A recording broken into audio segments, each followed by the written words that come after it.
So ভাইরা, আজকে আমরা কথা বলবো এই যে এখানে দুজন ব্যক্তি আছে, এরা বিদেশে নতুন আসছে। তোরা কিভাবে আসছে, এখানে কি কি কাজ করতেছে, সেই সব বিষয় নিয়ে আজকে তাদের কাছ থেকে জানবো। ভাইয়ের নাম কি? হুমায়ুন কবির। হুমায়ুন কবির। তোমার নাম কি? আমার নাম গোলাপউদ্দিন। গোলাপউদ্দিন। তোমার বাসা কোথায়? আমার বাসায় বাসা বাসা দেশের বাসা? ও দেশের বাসা জামালপুর। জামালপুর। তোমারও কি আমার জামালপুর? জামালপুর। তোমরা কি দেশে থাকতে এক একজন চিনো নাকি বিদেশে বিদেশে চিনি আগে থেকে। তোমার কি কিছু লাগে? না, পাড়াবাসী। পাড়া পড়ছে, পাড়া প্রতিবেশী একসাথে আইছো? জি না, দুজন আলাদা আলাদা আইছো? আগে পরে হইছে। জি। তো তুমি কি কাজে আসছিলা বিদেশে? আমি আসছিলাম সেনাবাহিনীর ক্যাম্পে ক্লিনারের কাজে? জি, কাজে আসছিলাম, কিন্তু বললো যে কাজ নাই, তোমরা অন্যখানে চেষ্টা করো। তোমরা যে আসছো দেশ থেকে আসছো না, এখানে তোমার কি এটা কি পরিচিত লোক ছিল? হ্যাঁ জি, পরিচিত লোক ছিল। হ্যাঁ, মামাতো ভাই ছিল। বললে দিছো যে সেনাবাহিনীর ক্যাম্পে ক্লিনারের কাজ। পরে এখানে কি কাজ পাইছো? আইসা কাজ তো দেয়নি, 2 মাস বসায় খাওয়াইছে। তারপরে আমরা অন্যখানে আমার ছোট ভাইয়ের মাধ্যমে এখানে আসছি। তোমরা কি আসার পরে 2 মাস বসায় রাখছে তোমারে, কোনো কাজ দেয় নাই? তুমি যে আসছো ক্লিনারের কাজটা, এটা কি কোনো কোম্পানি ছিল নাকি কোম্পানি? হ্যাঁ, বাসমাত আমাল কোম্পানি। বাসমাত আমাল কোম্পানি। এটা কি সাপ্লাই কোম্পানি? সাপ্লাই বলছিল যে ডাইরেক্ট কোম্পানি, কিন্তু আইসা দিয়ে সাপ্লাই কোম্পানি, কিন্তু কোম্পানির কোনো কাজ বাজ কিছুই নেই। কত টাকা নিছে? 4.5 লাখ। 4.5 লাখ। জি।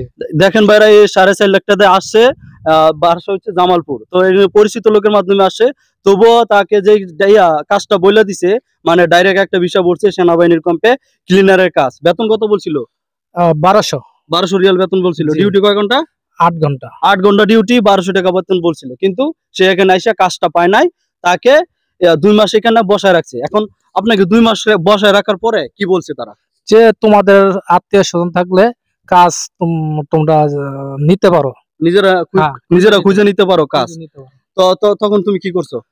ওই সময় আমার পাড়া প্রতিবেশী ভাই মাধ্যমে আমি যোগাযোগ করে আমি জেদ্দায় আসছি।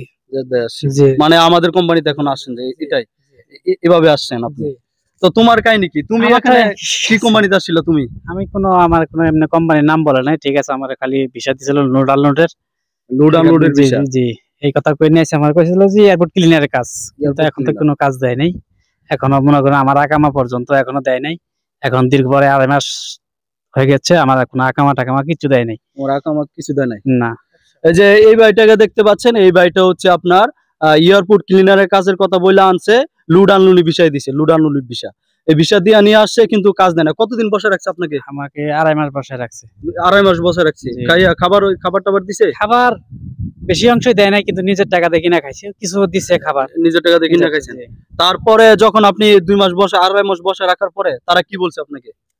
কিছু এমনি কিছু বলে নাই, খালি বলতেছে যে আকামা দিমু, এই সেই বিভিন্ন রকম অনেক কথা বলছে, কিন্তু আমাদের কোনো কাজ বাজের কোনো কথা বলে না, যে হয়তো কাজ দিমু কিনা, এটা কিচ্ছু বলে নাই আমাদের। এখন পর্যন্ত কাজ দেয় নাই তারা? না, এখনো কাজ দেয়। এখন কি তুমি তোমার কাজ খুঁজে নিয়ে আসছো? আমি আমার কাজ খুঁজে খুঁজে নিছো? জি। দেখেন ভাই, এরা কতটা বিপদে। আপনার 4 লক্ষ 4.5 লক্ষ টাকা দিয়ে আইসা নিজেরা কাজ পায় না, নিজেদের কাজ নিজেদের খুঁজে নিতে হয়। এখন যে কাজটা খুঁজে নিছে, এখন আপনি যে কাজটা খুঁজে নিছেন, এটা তো আপনি নিজে খুঁজে নিছেন, তাই না? জি।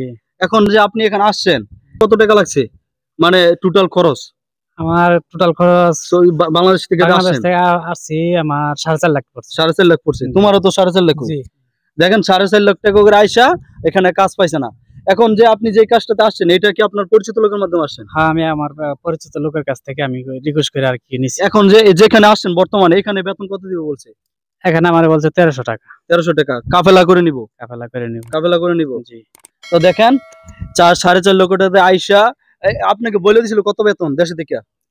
বলছিল 1200 টাকা বেতন। 1200 টাকা বেতন। তো দেখেন, এখান থেকে কাজে আইসা বলছে যে এয়ারপোর্টের কাজ, এয়ারপোর্ট ক্লিনার। এখন দেখেন, এমন একটা কাজ পাইছে যে এটা হচ্ছে বিল্ডিং কন্ট্রাকশনের। দেখেন এই সাইডটাতে কাজ করে, প্রচুর কষ্টের কাজ। এখন নিজের কাজ নিজে খুঁজে নিছে, তাদের কোনো উপায় নাই, কারণ তারা যে কাজটাতে আসছে সেই কাজটা তারা পায় নাই। তো আপনারা যারা দেশ থেকে আসবেন, আপনারা কিন্তু এই একই ধরনের সমস্যায় পড়তে পারেন, কারণ বাংলাদেশে শুধু খালি সাপ্লাই ভিসা, আপনাকে ডাইরেক্ট ভিসা বলে দিবে, আপনি ডাইরেক্ট ভিসা পাবেন না। এদের মতোই অবস্থা হবে। এই নিজের কাজ নিজে খুঁজে নিতে হবে। আপনার যদি আত্মীয় স্বজন থাকে তাহলে আপনি কাজ পাবেন হয়তো, আর যদি না থাকে তাহলে তো আপনার যে জানেন আপনি কি ধরনের বিপদে পড়বেন, তারা আপনাকে কাজ দিবে না। তো সৌদি আরব হচ্ছে আপনার এটাই একটা বড় ধরনের একটা সমস্যা, যারা কাজ বইলা দেয় তারা সেই কাজটা পাওয়া যায় না। তো এদের ক্ষেত্রেও এই একই ঘটনা ঘটছে। তারা কিন্তু অনেকটা কষ্ট করছে এখানে, 2 মাস 2.5 মাস তারা কাজ পায় নাই। জানেন কাজ না পাইলে যে কতটা একটা টেনশন, এটা তারাই জানে, যারা কাজ পায় না তারাই জানে এই ব্যাপারটা। এখন তাদের পরিবার অনেকেই টাকা ঋণ করে আসে, অনেকেই সুদের উপরে টাকা নিয়ে আসে, তো অনেকের আবার কিস্তিও থাকে, তো অনেক ধরনের ঝামেলায় পড়তে হয় এসব সমস্যার কারণে। তো এখানে যেখানে আসছে বর্তমানে, এখানে এটা আমাদের কোম্পানিতে আসছে, আমাদের আলরা কোম্পানিতে আসছে। এখন বলছে এখানে কাফেলা করে নিব, 1300 টাকা বেতন দিব।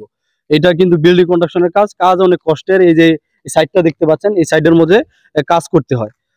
আজকে তো আপনারা প্রথম দিন কাজ করলেন না? জি জি। এখন আপনাদের কাজটা আজকে কেমন লাগছে? কষ্ট খুব নাকি? প্রথম অবস্থায় একটু হয়েছে, কিন্তু দিন দিন ভালো হয়েছে। হ্যাঁ? জি। আশা করি ভালো লাগবে। পরবর্তীতে অনেক কষ্ট, রোদ্রে কাজ, এটা জি, রোদ্রে জি। বেশি সবচেয়ে কষ্ট, তাই না? হ্যাঁ।